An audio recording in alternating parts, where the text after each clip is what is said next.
sasabihin dyan? Sabi mo na kung anong gustong sabihin kay Sir Ruel Lipat. Sir Ruel, maraming salamat sa mga tulong mong binibigay sa amin. Lakasan mo yung boses te, medyo mahina.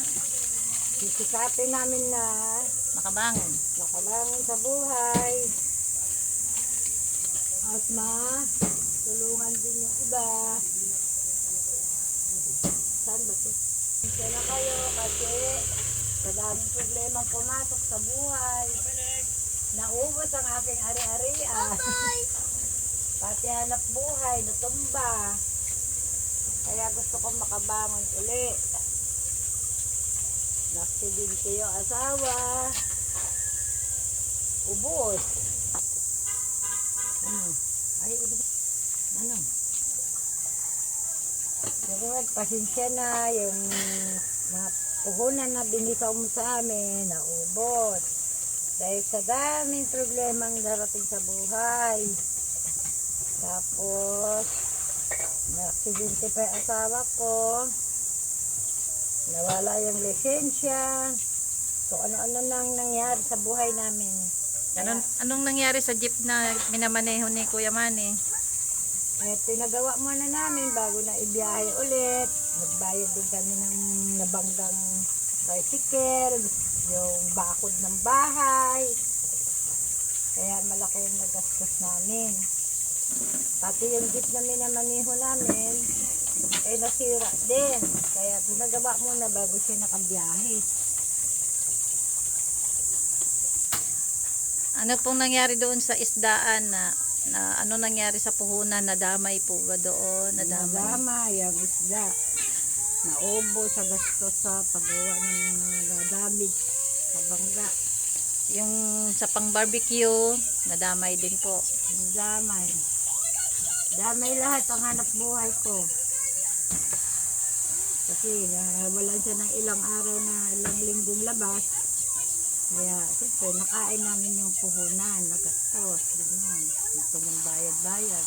Yung nakautang pa po kayo sa iba. Marami pang utang lang. Utang lang, magkaroon ng utang. Pero may raraos pa rin yun.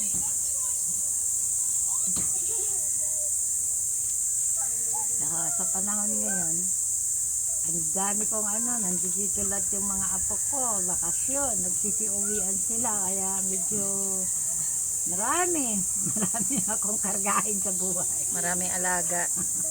Buti naman, nakakalabas na ulit si Kuya Manny. Nakakarbiyahe na siya. Kahit pa isa-isang araw, kalahating araw labas. Nakakakuha ng pangkain maghapon. Mayroon po kayo maliit na tindahan ngayon, di po ba, na nalagyan ng anak nyo ng laman para ulit makabangon, no? So, titingnan natin yung tindahan nyo para maipakita natin kay Sir Ruel na pilit tayong bumabangon sa gitna ng maraming pagsubok. Di ba, Leo? Oh, ang pogi, Sir, Sir, mag-hi ka kay Sir Ruel. Hi, Sir Ruel. Anong pangalan mo? Anong pangalan mo? Leo. Anong pangalan mo? What's your name? Ayusin mo. Miguelito? Ano pala? Miguel. Leo Miguel Acosta. Maraming salamat, sir. God bless. Kay Ma'am Lot at saka buong pamilya. God bless po. So, ito Sir Ruel, ito yung tindahan na binigyan ulit ng puhunan ng kanyang bunsong anak, si Ate Presi, para muling magkakulay ang tindahang nawalan ng laman. Ayan. So, dito po, ayan, yung mga shampoo. Ayan po. Ayan.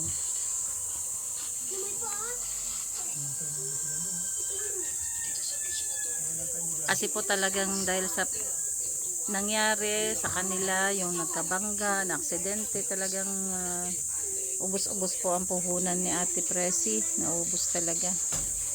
So, ayan po. sa kabutihang loob ng bunso niyang anak ay ginawa ng paraan para po magkaroon ulit ng konting paninda. Hello sir, magandang araw po. Pasensya na po at gipit po kami nung kaya nagamit po yung pera sa pabili pagkain. Pasensya na lang po. Nagkaroon ng problema kaya nagamit po namin yung pera sa pabili pagkain ng bahay. Yep. Ay tinuloy po ni mama yung barbecuean namin kaso hindi rin po tumagal dahil nga po yung prices ngayon. Hirap po pare-parehas eh.